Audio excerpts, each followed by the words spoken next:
Sunburn ফেস্টিভ্যালে যোগ দিতে যাওয়ার সময় বিপত্তি, ক্ষতির মুখে নোরা ফতেহির গাড়ি। যা জানা যাচ্ছে এখনো পর্যন্ত দুর্ঘটনায় নোরা ফতেহির গাড়ি, অভিনেত্রীর গাড়িতে ধাক্কা মারে একটি ট্রাক।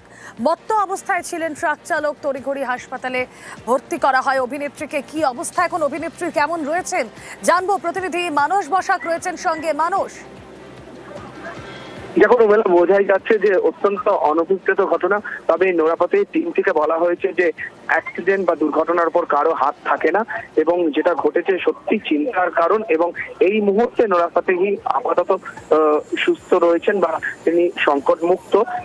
তবে তিনি ট্রমা থেকে এখনো বেরিয়ে আসতে পারেননি এবং কি কারণে ঘটলো এবং কেন এই দুর্ঘটনা সমস্তটা তো তদন্ত সাপেক্ষ পরবর্তীকালে। কিন্তু এরকম ঘটনা ঘটেছে সেটা নোরার কাছে এবং তার টিমের কাছে অত্যন্ত শকিং বলা যেতে পারে। তো নোরা এখনো ট্রমায় রয়েছে, তার শারীরিক অবস্থা বিপজ্জনক নয় এই মুহূর্তে, মানে সংকট মুক্ত বলা যেতে পারে, কিন্তু ট্রমাতে রয়েছেন। এবং কি করে এই দুর্ঘটনা ঘটলো তা কিন্তু পুরোটা খতিয়ে দেখা হচ্ছে এবং পুরো গোটা বিষয়টা নিয়ে পরবর্তীকালে যদি তেমন কোনো পদক্ষেপ নিতে হয়, নোরার টিম বলেছে আমরা কিন্তু অবশ্যই সেই পদক্ষেপ গ্রহণ করব। তবে শারীরিক দিক থেকে এই মুহূর্তে বিপদমুক্ত রয়েছে Nora Fatehi. Okay. Having said that, I just want to let everyone know I'm okay. I'm going to be suffering from pain for some time, but alhamdulillah, thank God, I am alive. And I'm not going to lie, that was a very, very, very scary, terrifying, traumatic moment. I'm slightly still traumatized. No drunk driver was going to get in that kind of opportunity. I worked way too hard to reach these milestones and moments. Don't drink and drive. Like it's stop it. Like don't even think about it. Don't stop. You should not drink and drive. I don't know. It's 2025. I cannot believe that this is even a conversation that I have to have, that this is even a scenario that has to happen at 3 p.m. in the afternoon. Person that, smashed his car into me, ran over a couple of other people, and multiple people were injured. বিবাহ বহির্ভূত সম্পর্কের জেরে খুন, স্বামীকে খুন স্ত্রীর প্রেমিকের, এবং এই ঘটনা ঘিরে চাঞ্চল্য ছড়িয়েছে। হুগলির মগরার পুলিশের জালে অভিযুক্ত মত্ত অবস্থায় বাড়িতে চড়াও স্ত্রীর প্রেমিক, বচসার জেরে প্রেমিকার স্বামীকে কোপ। জানবো আরো বিস্তারিত, প্রতিনিধি সোমনাথ রয়েছেন সঙ্গে। সোমনাথ, স্বামীকে প্রসেনজিৎকে খুঁজতে আছে সুব্রত যে অভিযুক্ত, স্বামীকে প্রসেনজিৎকে খুঁজতে আছে সুব্রত যে অভিযুক্ত, সে খুঁজতে আসে বাড়িতে এবং ডাকাডাকি করে। তারপরেই প্রসেনজিতের মা বলে চলে যাওয়ার জন্য, কেন সে মদ্যপ অবস্থায় এসেছিল। তারপরে যখনই প্রসেনজিৎ কাজ করে বাড়ি থেকে ফেরার সময় যখনই বাড়িতে ঢোকে, তখনই প্রসেনজিতের সাথে কথা কাটাকাটি হয় এবং ধারালো অস্ত্র দিয়ে হামলা চালায় সুব্রত যে অভিযুক্ত। সে প্রসেনজিতের উপর হামলা চালায়, সেখানে লুটিয়ে পড়ে এবং পরিবারের লোকজন মগরা হাসপাতালে নিয়ে গেলে চিকিৎসা তাকে মৃত বলে ঘোষণা করে। তারপরেই অভিযুক্তকে চুচুড়া থানায়, মগরা থানায় অভিযুক্তকে গ্রেপ্তার করে, আটক করে। তারপরেই আটক করার পরেই এই যে যারা পরিবারের সূত্রে যেটা খবর, যে এলাকায় চাঞ্চল্য পরিস্থিতি তৈরি হয়েছে এবং এই যে দীর্ঘদিন ধরে তাদের এই সম্পর্ক, বারবার তার যে স্বামী বারবার প্রসেনজিৎ তাকে বারণ করার পরও তারপরে সেই যে সুব্রত অভিযুক্ত, যে সুব্রত, সে তার বাড়িতে আসে।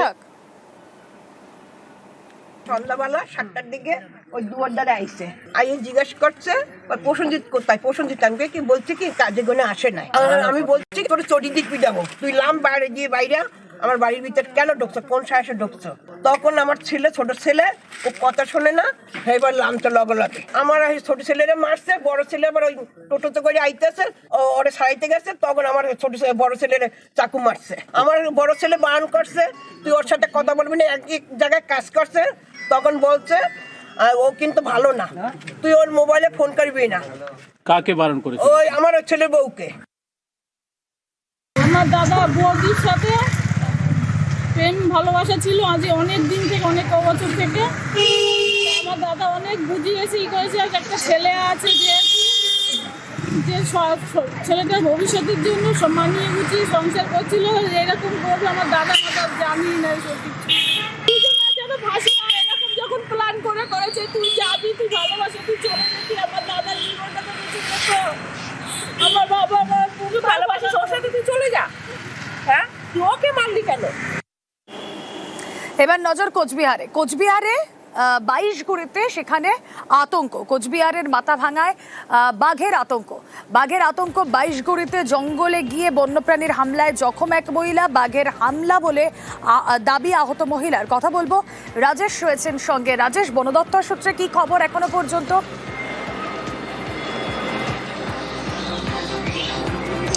দেখো, মাথাভাঙা মধ্য বাইশগুড়ি এলাকায় কিন্তু অজানা জন্তুর হানায় জখম হয়েছেন এক মহিলা।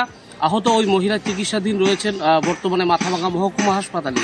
স্থানীয় এবং আহত ওই মহিলার পরিবারের দাবি যে জমিতে ছাগল বাঁধা ছিল, সেই ছাগলকে খাবার দিতে এসেছিলেন, সে সময়ই বাঘ তাদের উপর আক্রমণ করে এবং যার ফলে তিনি জখম হয়েছেন।